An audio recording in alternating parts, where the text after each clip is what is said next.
So back in the day, before this channel even started, if I saw the trailer for this movie, I would have been like, nope, not interested. But of course, now that I have the channel, I'm watching a lot of movies that I would not have been interested in back then. And I'm glad that's the case because The Unholy is actually worth checking out. And let me tell you why.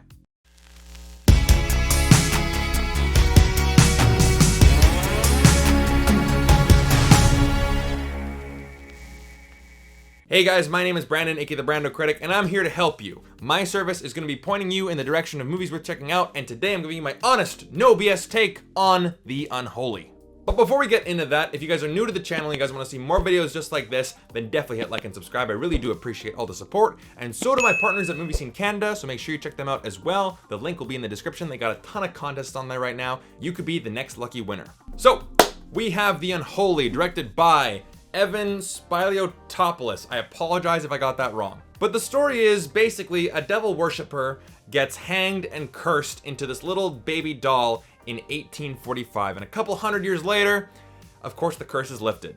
But at the same time, a local priest's niece, try saying that 10 times fast, who not only happens to be deaf, but also mute, starts to talk, hear, and perform miracles, like getting a disabled boy in a wheelchair to walk. But of course, there's got to be something linked between those two, right? Now, all of this stuff is in the trailer, so I'm not spoiling anything for you guys, and I won't spoil anything in the entire review. But this movie, I enjoyed it, like I said in the beginning. But I will admit that there were two blemishes that I can't get over. And both of them come in the beginning. And I would say that this movie is a nice house, or church in this case, with some wonky foundation. The first part is that it feels like a very nonchalant, lazy way to start your movie. The inciting incident is, I'm gonna say, pretty lame. Now, I won't say exactly how the curse is lifted. It does have something to do with that doll. But are you telling me that that doll was never found for that many years, especially after the doll is found in this movie? It just seems like a complete lazy way to start the story. It's like the writers were like, actually, how does this movie start? Just write it like this.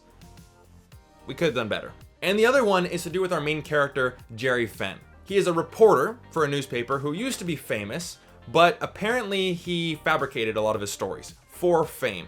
And now he's ruined his reputation as a reporter, and he has to do all these really low-life stories. He's got to really scrape the bottom of the barrel to get a good lead. Now, how do I know this?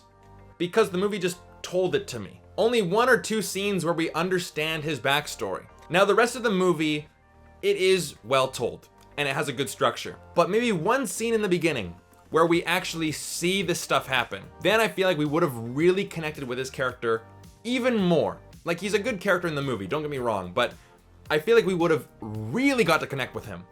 And then the movie would have been really great. So again, guys, rocky start, but thankfully the movie does get better and stick the landing.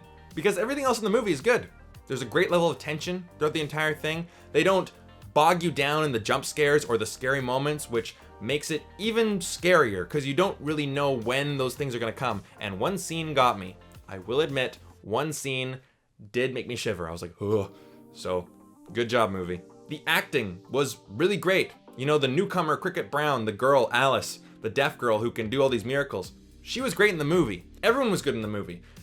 Well, Carrie Elwes had this really weird Boston accent, but I'll let it slide. And it had good pacing and good structure. But what I really got out of this movie were the two messages, metaphors, allegories, whatever you want to call them. And those are, tell the truth, even if it's not good for you or if it doesn't benefit you, which is, you know, we've seen it in movies before. It's still a great message, but it's not the most original. And the second one, which is similar to the message brought up in Saint Maud, the A24 film that came out earlier this year, and that is about faith. Now, I understand that this subject matter can bring up some red flags in certain communities here on YouTube, and I understand that, but this is what the movie brings forward. This line in particular is said a couple times in the movie, doubt weakens faith. And when the characters say that, they get quite angry. It's like, doubt weakens faith.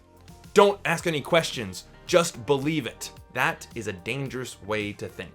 And this movie shows us that as soon as someone sees something that they don't really understand, or it doesn't make sense, they can't really put a logical explanation on it, they start praising and following this girl every single thing that she does. She's the miracle woman. But things aren't always what they seem.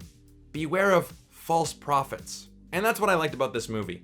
Yes, sure, it is a simple devil worshiper gets revenge type of story, but it's well told and it has some substance. It has some moments where it makes you think. So for my official rating, I'm gonna give it a 3 out of 5. I liked this movie. It's not great.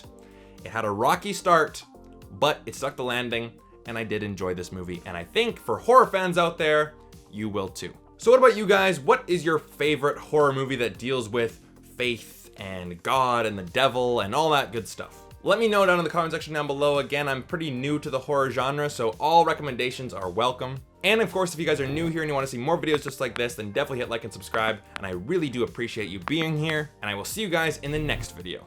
Take care.